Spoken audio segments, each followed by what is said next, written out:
Olá, tudo bem? Sejam muito bem-vindos ao Alesp Conecta de hoje, que vai falar sobre como manter as finanças saudáveis durante a pandemia e em 2020.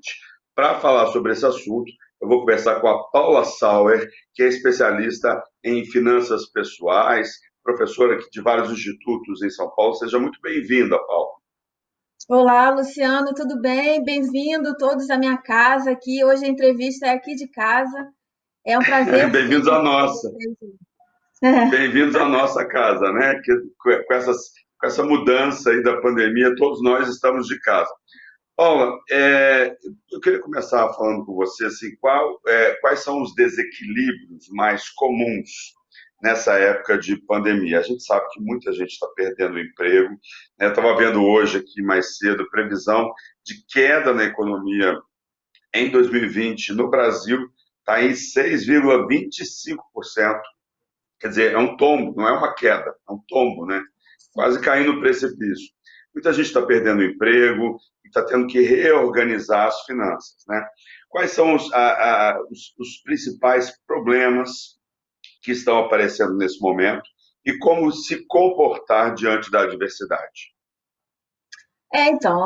Você falou assim, um monte de coisa super importante do que a gente está vivendo, né? Então, é, a gente está vivendo um desequilíbrio mesmo, a gente tomou um tombo, a gente levou um susto, a gente apavorou, literalmente, né? Então, isso tudo que você falou é uma verdade e as pessoas, cada uma sentem essa verdade de uma maneira um pouco mais exacerbada ou não, mas quem falar que está tudo bem, que não sentiu nada, é porque não está prestando atenção aos fatos, né?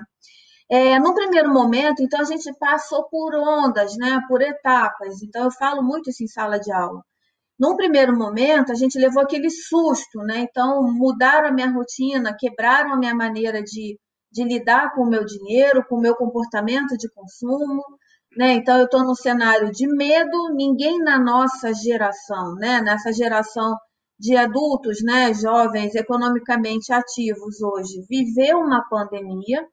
Então, não dá para as pessoas terem uma referência. Ah, vou fazer como é que um avô fez lá atrás, um conhecido meu fez de um jeito e deu certo. Não tem isso para essa nova geração, né? Quando a gente pensa no que aconteceu, vamos voltar lá na gripe espanhola e tal, é um outro cenário totalmente diverso do que a gente está vivendo.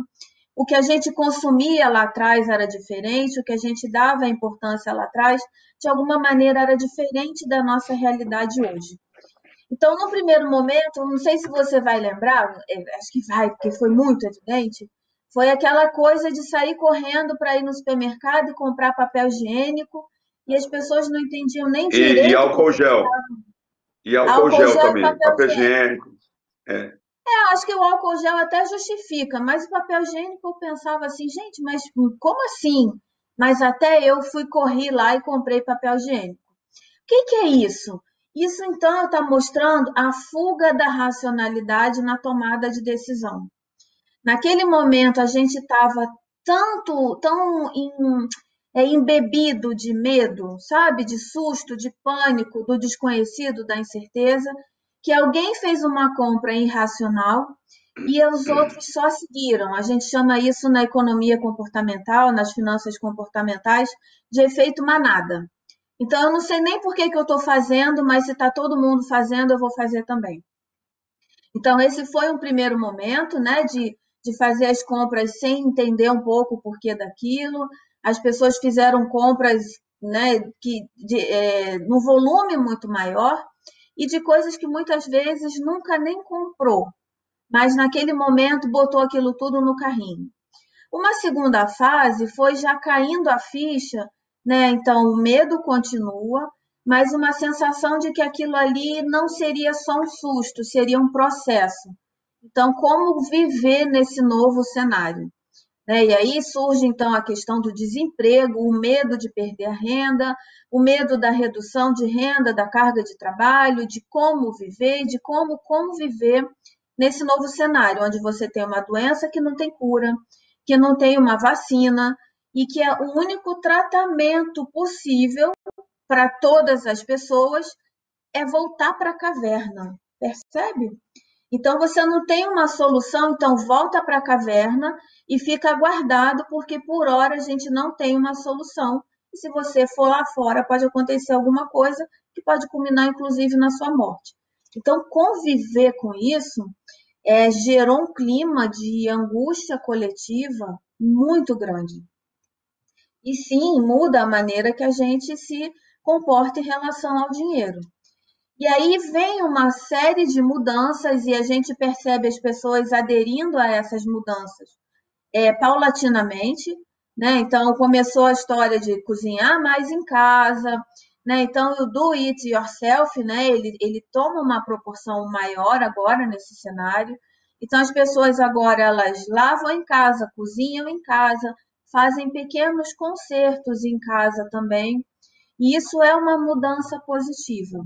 Então, aquele primeiro susto, pá, que a gente foi loucão no supermercado e comprou uma opção de coisas que nem sempre fazia sentido para a gente estava numa forma de pensar muito acelerada.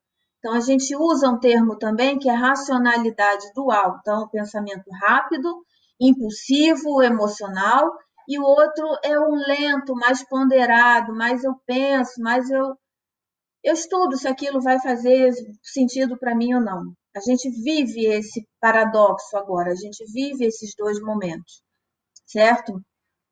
E aí, quando a gente fala de como poupar nessa quarentena, talvez seja respira e usa mais esse pensamento lento, esse pensamento ponderado antes de entrar no supermercado, antes de apertar o botãozinho na internet e fazer uma compra, muitas vezes emocional, por impulso, como uma indulgência, uma forma de, eu preciso disso para me sentir melhor.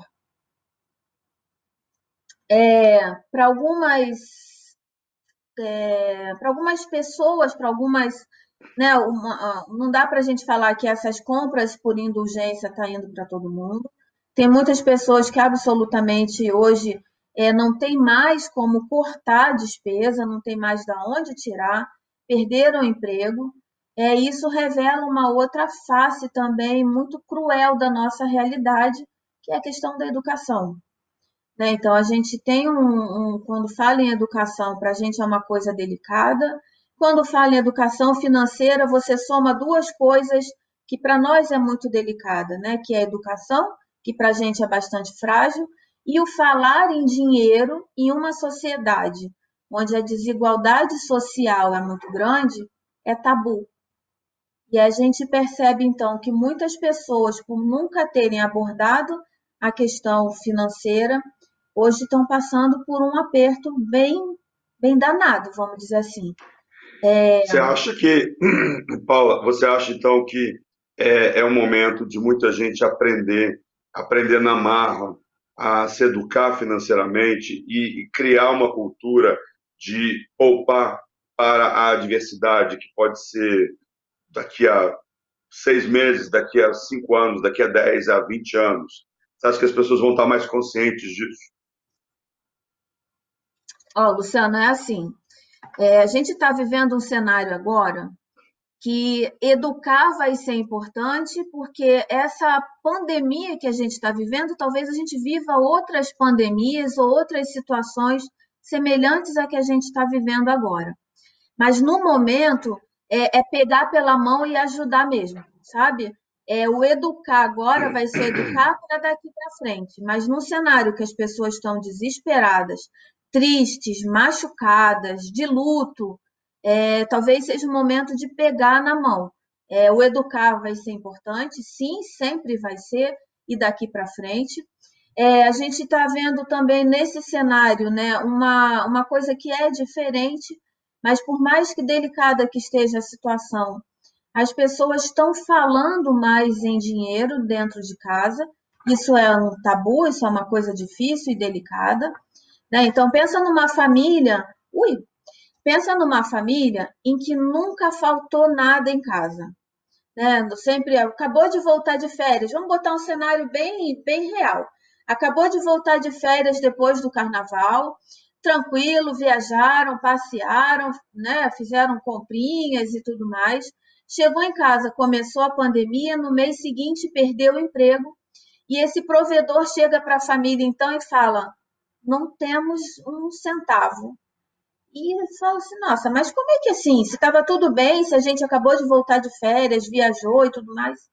Pensa que falar de dinheiro é uma coisa tão delicada que esse provedor ele podia estar endividado para manter o padrão de vida daquela família, né? Então entrava o salário, ele pagava o cheque especial e entrava no cheque especial de novo e entrava o salário, ele cobria e num mês não entrou o salário. Então essa é a realidade de muitas famílias. Então a gente tem hoje no Brasil 60 milhões de pessoas inadimplentes. Desses 30 milhões são pessoas que estão super endividadas, isso é um dado do IDEC, Instituto Brasileiro de Eita, Defesa do Consumidor, Instituto Brasileiro de Uhum. Defesa do Consumidor, o IDEC traz esses dados para a gente.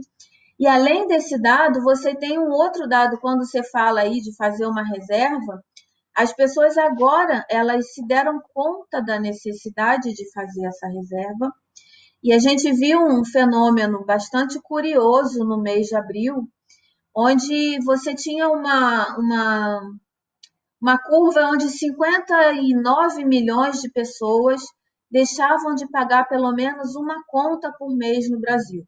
Então, no país de 220 milhões de habitantes, a gente tinha uma quantidade de aproximadamente 60 milhões de pessoas que não pagavam uma conta por mês, seja de luz, de gás, de água, telefone, net, internet, escola, o que seja. E para abril, esse número sobe para 91 milhões de pessoas.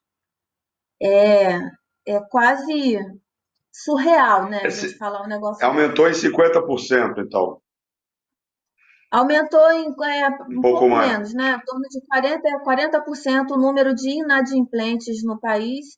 E a justificativa dessas pessoas, olha só, é assim, bom, eu não sei se mês que vem eu vou estar empregado, então é preferível deixar de pagar alguma conta esse mês e ter uma reserva para o mês que vem, do que eu pagar tudo esse mês e mês que vem eu não ter nada.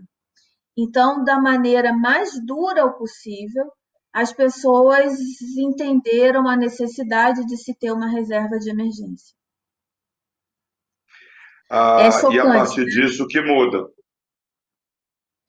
Olha, eu acho que o que muda é o choque, é o impacto do que a gente está vivendo, né? Então, as pessoas agora, elas vão usar esse dinheiro, né? Esse dinheiro que entra e que entra de forma incerta, eu não sei se ele vai entrar esse mês e mês que vem não tem mais. Então, elas estão buscando fazer compras de uma maneira mais racional, mais equilibrada. Então, aumentou a infidelidade do consumidor, ao mesmo tempo que você tem o aumento da fidelidade, de um lado, você tem o aumento da infidelidade do outro. Então, o que eu quero dizer? Os consumidores hoje eles estão buscando outras marcas, eles estão experimentando marcas mais baratas, estão buscando comprar coisas que não compravam antes, né? Então pensa, a gente na correria ia para o trabalho, no caminho ia no supermercado, na volta de pegar o filho na escola, a gente passava e comprava naquela vendinha que a gente já estava habituado. Hoje você está dentro de casa, né? E em função dessa crise sanitária e da crise econômica, você tem que fazer escolhas. Isso é o principal ponto da economia, né? Então as Vou te pessoas dar um morrem de exemplo. medo. Hum, Vou te dar um exemplo, assim. Isso que você falou tem toda... isso está acontecendo mesmo, né? Muita gente... e eu acho que isso está acontecendo não só com o consumidor que está passando aperto, mas com o consumidor de modo geral. Vou citar um exemplo que eu já citei, inclusive, num outro programa, falando de serviços bancários, por exemplo, né? Cartão de crédito queria me cobrar uma anuidade, R$ 50 por mês de anuidade. Cartão de crédito que eu sou filiado há mais de 10 anos, de um grande banco do país. Eu falei assim, gente, R$ 50 é muito dinheiro, né? Isso por mês, no final do ano, está um absurdo. Para que eu preciso pagar anuidade se eu tenho, por exemplo, fintechs que me oferecem cartão de crédito a custo de anuidade zero. E aí eu fui conversar com o banco. E o banco falou assim para mim: ou você paga anuidade ou você desiste do cartão. Aí eu falei: eu vou Bom. desistir do cartão. Eu tinha um relacionamento de mais de 10 anos com o cartão do banco, estava feliz e satisfeito, mas me colocaram nessa situação. Eu falei assim: não, eu vou atrás. E fui atrás de duas fintechs. E fiz dois cartões de crédito com fintechs que eu não pago anuidade nenhuma. Isso é um exemplo de mudança de relação de consumo que eu acho que muita Sim. gente, passando aperto ou não, as pessoas estão com essa consciência no momento de emergência como esse. Eu acho que tem essa questão que você falou, que é muito importante o papel dos bancos na pandemia. Eu acho que não estava nem no nosso plano a gente tocar nesse assunto, mas que bom que você tocou, porque é realmente muito importante falar nisso. Então, a gente teve também, logo no início, né, desse movimento, né, dessa reinvenção do consumo, uma questão de qual era o papel dos bancos, principalmente quando a gente tratava das pequenas e microempresas, né? Então, os bancos receberam o incentivo do governo para trabalhar com taxas de juros menores. No dia seguinte, o pequeno empreendedor, o microempresário, ele já foi desesperado no banco buscando ajuda do banco, mas o banco não respondeu à altura. Né? Então, vamos lembrar que a gente está falando de, você mesmo falou, instituições grandes, elas trabalham em grandes manuais, com grandes regras, né? Então, tem uma questão muito importante, uma relação muito importante entre o crédito, né, o emprestar, o acreditar que eu vou receber de volta, e o risco de não receber de volta. Então, hoje, o risco no país de não se receber de volta, ele é absurdo e assim, não é individual, não é um cliente ou outro, né? Então, a gente vive uma realidade. Eu estou sentada aqui hoje, eu estou com você, eu estou trabalhando, eu estou dando aula, mas nada garante, a gente não tem garantia nenhuma que no dia seguinte tudo vai estar igual. E os bancos Paula, recebem essa informação. Fala. Paula, desculpa, eu estou falando de bancos para citar um exemplo, mas para que nós falemos um pouco dessa questão de relações de consumo. Eu acho que muitas vezes o consumidor ele está reavaliando, né, a relação Sim, que ele tinha com determinados produtos, seja produtos bancários, seja certeza. com açúcar do supermercado, seja com prestadores de serviço. Eu acho que muitas vezes a pandemia trouxe a seguinte situação: eu realmente preciso disso, né? Está Certo. valendo a pena ter essa relação? Está valendo a pena pagar essa taxa? Então, assim, basicamente, eu acho que todo mundo está no momento de rever as prioridades e ver o que é importante ou não, e identificar abusos e absurdos, muitas vezes, que a pessoa está sujeita, né, nas relações de consumo. Olha, Luciano, você falou uma coisa assim, você resumiu um final de uma aula de planejamento financeiro. Então, é exatamente isso. As pessoas elas morrem de medo de fazer um planejamento financeiro, achando que o economista do outro lado, o planejador financeiro lá do outro lado, ele só vai falar assim, ó, corta isso, corta o lazer, corta o café, corta a academia, corta tudo que é prazeroso. E não é assim. É exatamente o que você falou, rever prioridades. Então, eu posso estar com alguma conta, digamos, eu comprei um pacote, seja da academia, seja de uma TV por assinatura, de um jornal, de uma revista, e aquilo fica lá, aquele pacotinho de jornal subindo ali perto da minha porta, ou aquela revista que eu não leio mais, ou aquele pacote da academia que eu posso usar em toda a galáxia 24 horas por dia, 7 dias por semana. E eu, quando vou, eu vou uma vez a cada uma semana, uma vez a cada 15 dias, e eu paro e penso e falo assim: com esse dinheiro, será que eu não poderia fazer outra coisa? Então, me falta dinheiro para realizar alguns sonhos. Por outro lado, eu estou vendo o dinheiro indo embora, mas eu não me dou conta de como esse dinheiro está indo embora. Então, mas é R$ 100 por mês. Não vou morrer por causa de R$ 100 por mês. Não, Gente, mas R$ 100 por mês?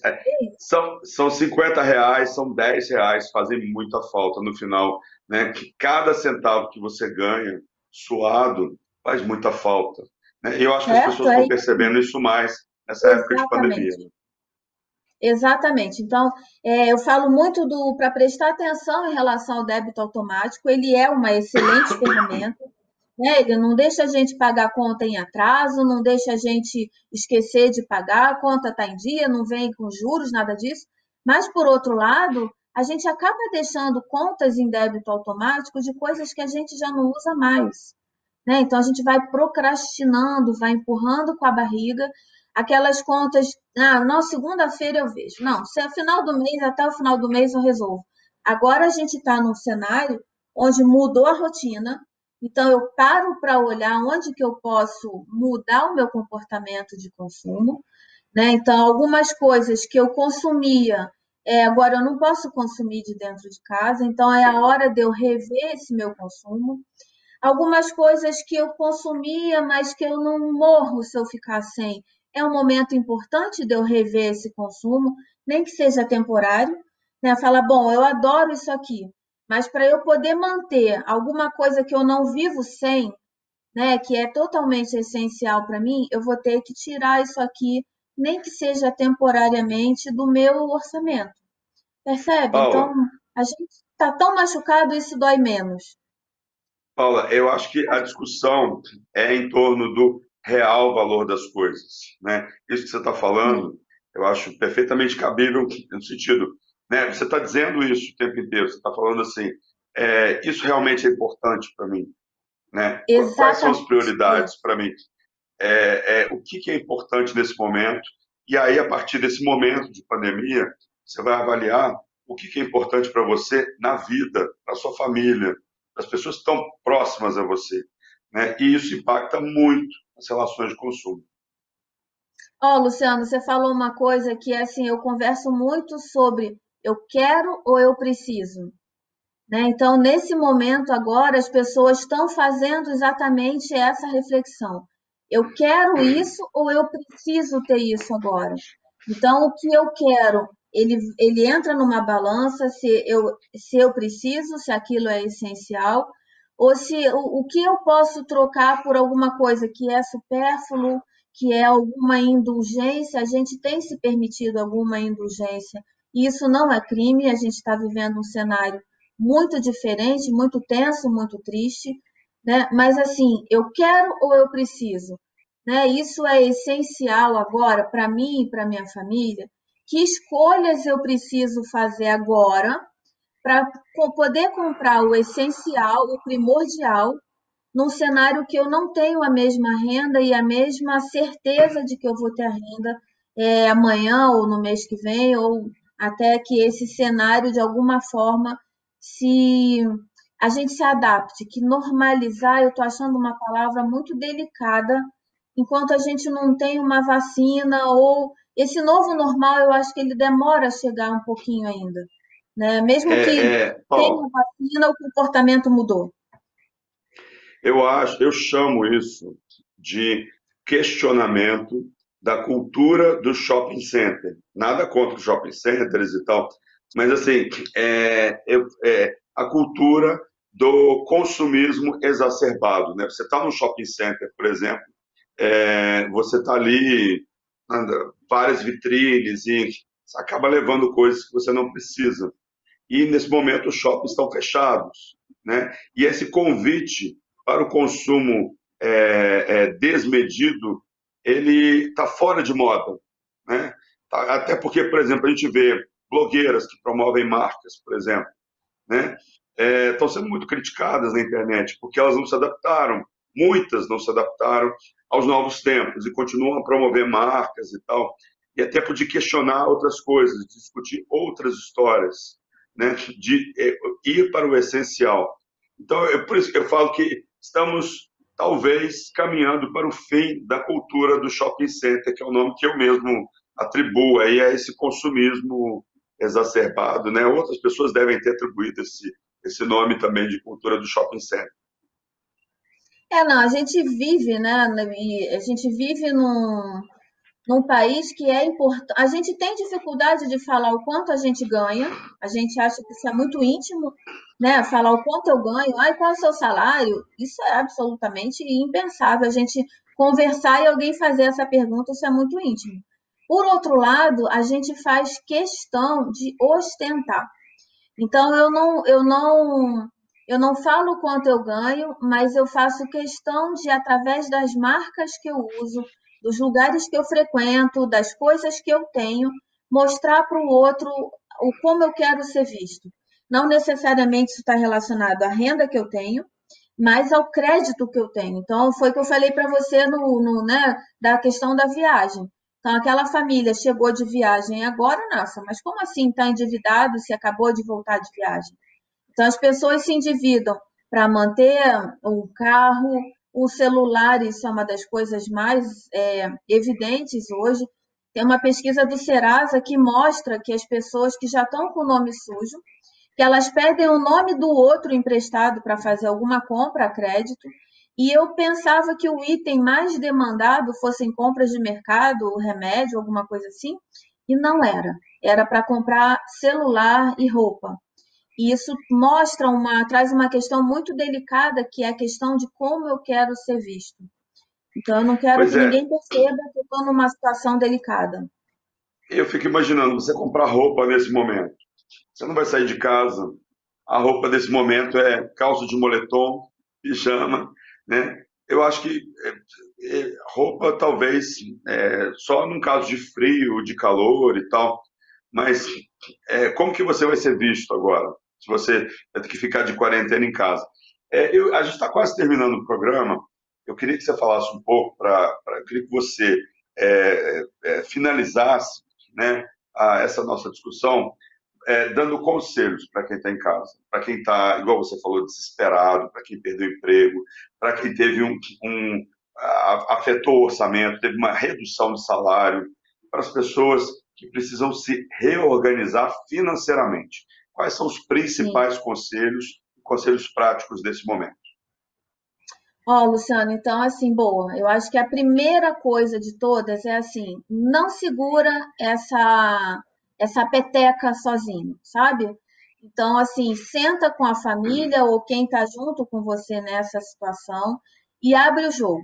Fala, estamos na situação X, perdi o emprego, perdi a renda, estou com dívida, seja lá o que for. Mas divide isso. Não pode você sozinho tentar carregar essa situação que é muito delicada e é muito pesada. Por que que eu digo isso? Porque tem muitas pessoas que nesse cenário elas se calam e elas se endividam para manter o padrão de vida da família. Então, abre o jogo com a família e escuta o que a família tem a dizer. Envolve todo mundo. Né? Então, estamos numa situação mais delicada e eu vou precisar da ajuda de todo mundo dentro de casa. Seja para ajudar a diminuir as despesas, para ajudar a fazer melhores escolhas, ou seja mesmo para ajudar a produzir renda. Né? Então, aquele hobby que antes era um hobby, ele pode virar uma atividade remunerada, né? Aquela coisa que você fazia nos tempos vagos pode virar uma atividade remunerada. Lembra que a gente falou, né, da gente sair do trabalho correndo, passar na vitrine, passar no mercado? Então, a gente fazia os mesmos caminhos. Agora, a gente tem a oportunidade de mudar de caminhos. Então, se eu for no mesmo supermercado, provavelmente eu vou comprar as mesmas coisas, as mesmas marcas, porque aquilo já era o meu normal. Agora a gente tem a oportunidade de fazer outros caminhos, experimentar outras marcas, conhecer outros produtos. Isso é muito importante, certo?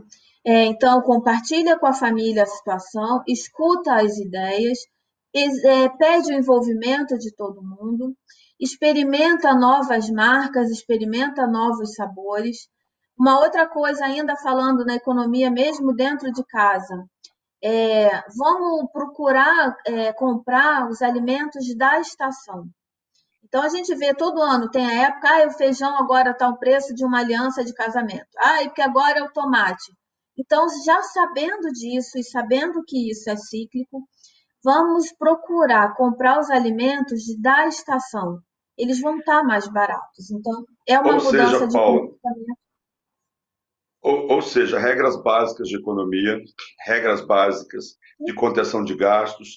Muita gente fala, crise é sinônimo de oportunidade, e a oportunidade que Exato. está surgindo agora é mudar o rumo e mudar, sair da cultura do consumismo para a cultura do consumo consciente. Eu queria agradecer a sua presença e as suas orientações, que foram muito úteis, espero que sejam muito úteis para quem está em casa assistindo o nosso programa. Obrigado pela É um participação. prazer, Luciano. É um prazer, eu agradeço o convite e estou sempre mesmo à disposição de vocês, porque vocês trazem sempre questões muito pertinentes e eu acho que é importante a gente tocar em assuntos que nem sempre são fáceis de tocar. É um prazer, eu estou sempre à disposição. Tá certo, eu gostaria de agradecer a Paula Sauer, que é especialista em finanças pessoais, e o Alesp Conecta de hoje termina aqui. Lembrando que você pode assistir esse e outros conteúdos da Rede Alesp no nosso canal no YouTube. É só digitar Rede Alesp. Muito obrigado pela audiência e até um próximo programa com assunto de relevância para a sociedade. Tchau.